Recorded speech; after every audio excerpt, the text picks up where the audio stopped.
या नगर जिल्ह्यातीलच असलेलं श्री क्षेत्र नेवासा तिथून निघालेला ग्रंथराज ज्ञानेश्वरी पालखी सोहळा, या सोहळ्यातील या दोघा बंधूंची भेट होते आहे. अगदीच तसंच उत्साहाचं आनंदाचं वातावरण वारकऱ्यांमध्ये आहे. ज्ञानोबरायांच्या संजीवन समाधी प्रसंगी निवृत्तीनाथ महाराज होते आणि त्यांना आज्ञा मागूनच ज्ञानोबराय समाधीस्थ आळंदीला झाले.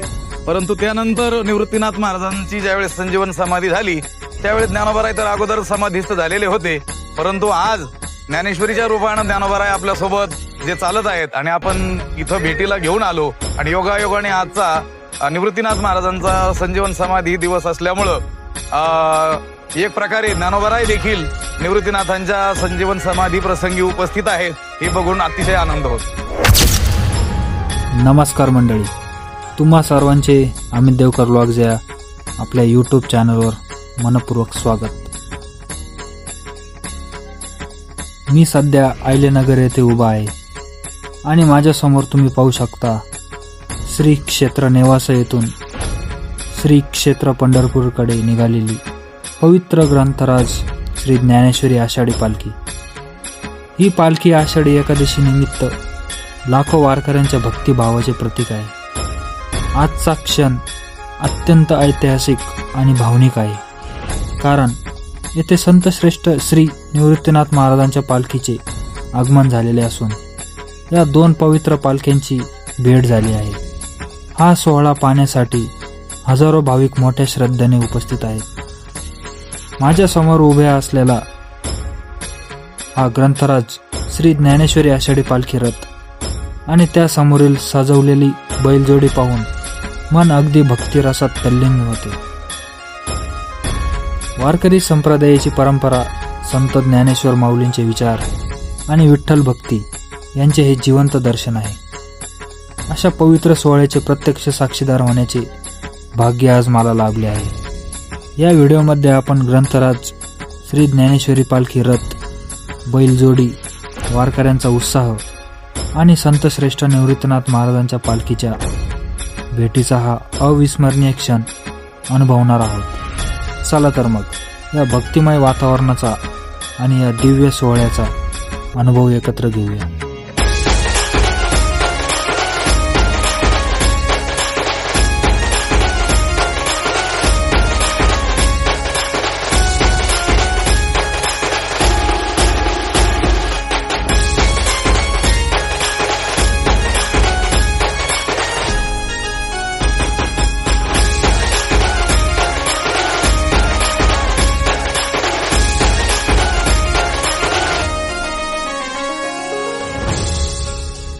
मित्रांनो, सध्या आपण ग्रंथराज श्री ज्ञानेश्वरी आषाढी पालखी रथासमोर उभा आहोत. या पवित्र रथाला ओढणाऱ्या बैलजोडीची सेवा सुरू आहे.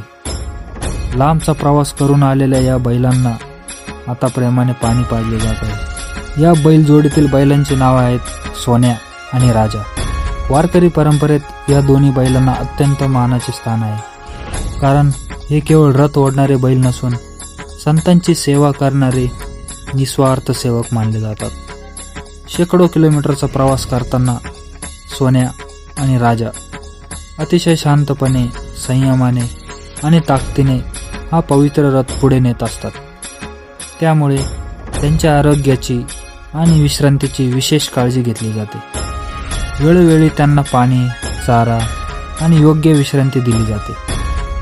आता तुम्ही पाहू शकता, या दोन्ही बैलांना अतिशय प्रेमाने आणि आदराने पाणी पाजले जात आहे. हा क्षण केवळ प्राण्यांची सेवा नसून संत सेवा आणि जीवसेवेचा सुंदर संदेश देणारा आहे. सोन्या आणि राजा या दोन्ही बैलांचे सौंदर्य, त्यांची शांत मृदा आणि त्यांच्या गळ्यातील आकर्षक सजावट प्रत्येक भाविकाचे लक्ष वेधून घेत आहे. या मुख्य जीवांच्या कष्टामुळेच ग्रंथराज श्री ज्ञानेश्वरी आषाढी पालखीचा हा पवित्र प्रवास यशस्वीपणे पुढे सुरू आहे. चला, आपणही या मुख्य सेवकांना मनापासून प्रणाम करूया आणि त्यांच्या सेवेमागील समर्पणाला वंदन करूया. जय हरी विठ्ठल, जय ज्ञानेश्वर माऊली.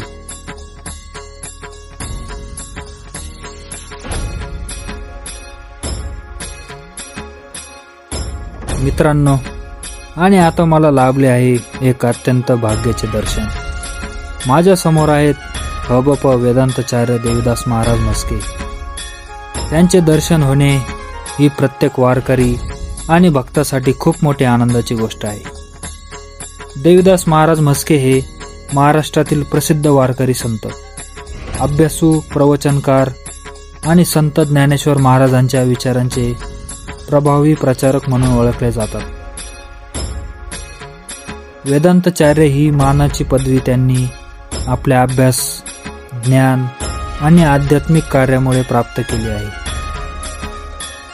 सध्या ते श्री संत ज्ञानेश्वर महाराज देवस्थान नेवासा यांचे प्रमुख विश्वस्त म्हणून कार्यरत असून संत ज्ञानेश्वर महाराजांच्या परंपरेचे जतन आणि संवर्धन करण्यासाठी सातत्याने कार्य करत आहेत. त्यांच्या कीर्तन आणि प्रवचनामधून ते वारकरी संप्रदाय, भगवंताची भक्ती आणि प्रपंचातून परमार्थ कसा साधावा याविषयी अतिशय सोप्या भाषेत मार्गदर्शन करतात. अलीकडेच त्यांच्या आणि इतर वारकरी संतांच्या पुढाकारामुळे अहिल्यानगर जवळील इमामपूर घाटाला ज्ञानेश्वरी घाट हे पवित्र नाव देण्यात आले आहे. संत ज्ञानेश्वर माऊलींच्या पालखी मार्गावरील या घाटाच्या नामांतरामध्ये त्यांचे महत्त्वपूर्ण योगदान राहिले आहे.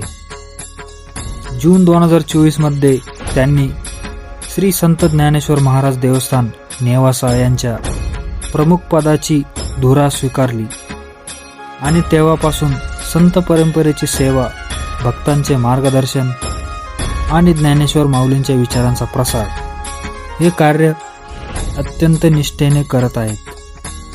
आज या पवित्र पालखी सोहळ्यात त्यांचे प्रत्यक्ष दर्शन घेण्याचे भाग्य मला लाभले. याचा मला मनापासून आनंद आहे. महाराजांच्या चरणी कोटी कोटी प्रणाम करून त्यांच्या आशीर्वादाने हा प्रवास आणि हा व्हिडिओ अधिक पवित्र झाला आहे. जय ज्ञानेश्वर माऊली, जय निवृत्तीनाथ महाराज, जय हरी विठ्ठल. चला तर मग त्यांच्याशी संवाद साधूया. या प्रसंगी होते आहे. सर्व वारकऱ्यांमध्ये अतिशय आनंदाचं आणि उत्साहाचं वातावरण आहे. एकंदरीत उत्साहाचं जे वातावरण आहे आणि या ठिकाणी निवृत्ती महाराजांचा संजीवन समाधी सोहळा देखील साजरा होतोय, याबद्दल वारकऱ्यांमध्ये देखील आनंद आहे. आणि आज माऊलींना काय वाटलं असेल हे देखील आपण महाराजांकडून जाणून घेणार. माऊलींना काय वाटलं असेल संजीवन समाधी? ज्ञानोबारायांच्या संजीवन समाधी प्रसंगी निवृत्तीनाथ महाराज होते आणि त्यांना आज्ञा मागूनच ज्ञानोबाराय समाधीस्थ आळंदीला झाले. परंतु त्यानंतर निवृत्तीनाथ महाराजांची ज्यावेळेस संजीवन समाधी झाली त्यावेळेस ज्ञानोबाराय तर अगोदर समाधीस्थ झालेले होते. परंतु आज ज्ञानेश्वरीच्या रूपानं ज्ञानोबाराय आपल्यासोबत जे चालत आहेत आणि आपण इथं भेटीला घेऊन आलो आणि योगायोगाने आजचा निवृत्तीनाथ महाराजांचा संजीवन समाधी दिवस असल्यामुळं एक प्रकारे ज्ञानोबाराय देखील निवृत्तीनाथांच्या संजीवन समाधी प्रसंगी उपस्थित आहेत हे बघून अतिशय आनंद होतो. एकीकडे बघितलं तर तुकोबाराया आणि माऊली पुण्यामध्ये दोघं एकत्र येतात, तसं अहिल्यानगर मध्ये सोपान आपलं निवृत्तीनाथ महाराज आणि माऊली एकत्र आलेत. काय वाटतं वारकऱ्यांमध्ये काय असेल? जसं देहूवरून आणि आळंदीवरून निघणाऱ्या ज्ञानोबाराय आणि तुकोबारायांच्या पालख्या पुणे शहरामध्ये विसाव्यासाठी 2 मुक्काम तिथं होतात आणि दोघांची तिथं भेटही होते. अगदी त्याच पद्धतीनं आपलं हे अहिल्यानगर शहर आणि या शहरातून जात असलेला निवृत्तीनाथ महाराजांचा पालखी सोहळा आणि या नगर जिल्ह्यातीलच असलेलं श्री क्षेत्र नेवासा तिथून निघालेला ग्रंथराज ज्ञानेश्वरी पालखी सोहळा, या सोहळ्यातील या दोघा बंधूंची भेट होते आहे. अगदीच तसंच उत्साहाचं, आनंदाचं वातावरण वारकऱ्यांमध्ये आहे. रामकृष्ण हरी. रामकृष्ण हरी. काय नाव तुमचं माऊली? शिवाजी आबासाहेब काळे. कुठून आले? बातकुडगाव. काय वारीचा अनुभव काय सांगाल? मी 2 वर्षाच्या वारीमध्ये सामील झालेलो आहे आणि आमचे राम महाराज झिंजोरके यांच्या वारीमध्ये सामील झालेलो आहे. काय अजून काय म्हणाल? वारी म्हणजे संतांचा महात्मा याचं समजलं जातो. शांती काय हे वारीमध्ये समजतं. काय पांडुरंगा काय मागणे? पांडुरंगाला फक्त एकच मागणं आहे, सर्वांना सुखी आणि समाधानी ठेव, तेवढंच मागणं, दुसरं काहीच नाही. रामकृष्ण. रामकृष्ण हरी.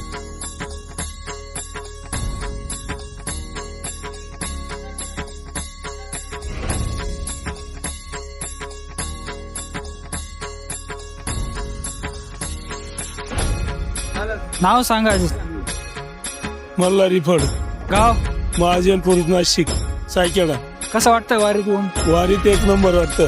किती वारी केली तुमची? पहिलीच वारी. पहिलीच वारी. पहिलीच वारी. वय काय? वय 70. अरे वा. कुठून आले? किरबकिशोर. तिथून पायी पाय आले? पाय पहिल्यांदाच. पहिल्यांदाच. त्याच्यात तंगडं मोठी निसळ आहे पायात. बापरे. तरी पण तरी पण काही दुखतंय का आता? भगवंतानं आणलंय, मी नाही. नाही तर नाशिकहून परत जायचं ठरलं होतं, अरे वा. पण येताना जसं नाशिक सोडलं एकदम आरामशीर वाटलं. वा, वा. खूप असे अनुभव भेटले. एकदम अनुभव ओरिजिनल. काय तरुण पिढीला काय सांगणार?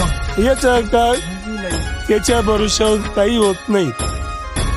की त्याच्या भरोश्यावर तुम्ही आरामशीर जा, आरामशीर तो पोच करणार. रामकृष्ण. रामकृष्ण. तुमचं नाव काय? रामभाऊ गांगोडे, गाव. पालखेड डॅम, तालुका दिंडोरी.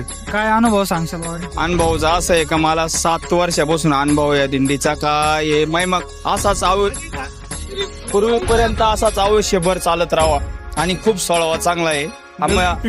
नवीन पिढीने चालवावा. एकदम मस्त वाटतंय आणि कुठलीच काही तकलीफ नाही. सगळं दवाखाना सोबत आहे, सगळं आहे. कोणी काय आजारी पडलं गोळ्या बेळ्या सगळं देत आहे डॉक्टर लोक. खाण्याच्या पिण्याची सोय? खाण्यापिण्याची सगळी सोय आहे, काहीच नाही. आंघोळीला पाणी भेटतं, सगळं भेटतं, काहीच अडचण नाही. माऊलीच्या कृपेने काहीच अडचण नाही. निवृत्तीनाथाच्या दिंडीमध्ये आम्ही आलेलो आहे त्र्यंबकेश्वर वरून. तुमचं नाव काय? बाबूराव फड, महाजनपूर. तुम्ही पण सिन्नरचे? कुठले गाव? महाजनपूर, तालुका निफाड, जिल्हा नाशिक. काय अनुभव काय? अनुभव एकदम भारी. आता माऊली म्हणले होते तिकडे काय देवाचीच कृपा आपल्यावर सगळे. किती वारी आहे तुमची? आमची दुसरी वारी. काय अनुभव काय? अनुभव काहीच नाही. हात पाय दुखते नाही, काय नाही. आनंदी आनंद आहे. एकदम प्रसाद आहे, आंघोळीची सोय, डॉक्टर आहे, दवाखाना आहे, सगळी व्यवस्थित. खाणं पिणं एकदम व्यवस्थित. पहाटे तीनला असतो जागे ते 4 खायला किती खावा हेच समजत नाही. वारकरी देणारे इतके काय त्याला खूप आहे, दान करणारे खूप आहे इथं. अतिदान करणार. अतिदान करणारे खूप आहे. असं कोणत्या वाटामध्ये कुठलीच अडचणच नाही आली. रस्त्याने कुठली अडचण पण येत नाही. आणि आली तर येणारही नाही. लगेच तत्काळ मध्ये ना गाडी बोलवते. सरकारी गाडी लगेच तत्काळ येते. पाऊस आला, इतका आनंद वाटला सगळा शेतकऱ्याला. मस्त पेरण्या गिरण्या होऊन गेल्या. चालू झालं? हो लगेच. वारी चालू झाल्यानंतरच पाऊस चालू झाला? हो तिडून देव बाप्पा ज्यातला पालखी निघाल्यापासूनच पाऊस चालू झाला. पालखी निघाली आणि पाऊस चालू झाला. 4 दिवस पावसामध्ये होतो तरी काही वाटलं नाही आम्हाला. तरी आम्ही चाललेच राहिलो. चालतच राहिलो आम्ही. पण आम्ही काही थांबलो नाही. आम्ही चालतच राहिलो. थांबून ते काय वाटलंच नाही. थांबायचं काही कारणच नाही ना. गरमी होतं, सगळं आरामशीरच आहे. एवढा आजारी असताना जर त्यानं चालवलंय. काय पांडुरंगाचं काय मागणं? पांडुरंग काही एवढंच मागायचं, दुसरं मागवायचंच नाही काही. फक्त सुखाचा राहू दे देव बाप्पा. दरवर्षी येऊ दे आम्हाला, एवढीच इच्छा आहे. आजचा गेला ना उद्याचा तसाच जाऊ दे. बस एवढंच मागणं आहे आमच्यावाला. बस एवढंच मागणार आहे. दुसरं काय आमचं तेवढंच मागणं आहे पांडुरंगाक. दरवर्षी आम्हाला भेटायला बोलावं यायनी. आमच्या काही एवढंच मागणं आहे, दुसरं काय मागणं नाही आमचे. तुमचं काय म्हणणं आहे? आमचं म्हणणं तेच आहे, दरवर्षी भेटायला बोलावणं चांगलं. आनंदी आहे. तुमचं वय काय? आज 62. 62. किती वारी आहे तुमची? आमची 3री. काय वाटतं? त्याच्यापैकी पहिला रीच आहे. आनंद भरपूर आहे. जशी दिंडी निघाली तसा पाऊस सुरू झाला. एवढ्या पावसात आम्ही हजर झालो. खूप आनंद वाटला आम्हाला. चालून याच्यात आलो सगळे. रामकृष्ण. रामकृष्ण आई. रामकृष्ण हरी. नाव काय? रत्नाबाई जयराम सानप, गाव? गुळवंश निमगाव. वय काय तुमचं? 75. किती वारी आहे तुमची? आमची 30 वारे झाले. बापरे. 30 वय नाही आमचं अजून. आमच्या आळंदीचे झाले 15. अरे वा. या झाले 15. आता गाडीत बसून आहे, गुडघा दुखतो. काय वारीचा अनुभव?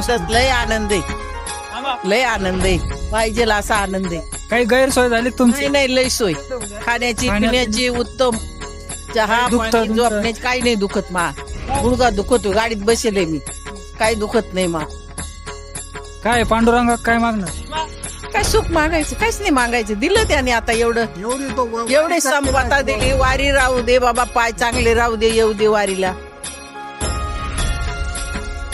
मित्रांनो, आजचा हा दिव्य आणि अविस्मरणीय अनुभव आपल्या सर्वांसोबत शेअर करताना मला खूप आनंद होत आहे. ग्रंथराज श्री ज्ञानेश्वरी आषाढी पालखी, संत श्रेष्ठ निवृत्तीनाथ महाराजांच्या पालखी सोहळा, सोन्या आणि राजा या बैलजोडीची सेवा, तसेच हबप वेदांताचार्य देवीदास महाराज म्हस्के यांचे पवित्र दर्शन, हे सर्व क्षण आयुष्यभर स्मरणात राहणारे आहेत. वारकरी संप्रदाय आपल्याला भक्ती, सेवा, समर्पण, समानता आणि मानवतेचा संदेश देतो. या संत परंपरेचा वारसा आपणही जपूया आणि विठ्ठल नामाचा गजर प्रत्येक घरापर्यंत पोहोचवूया.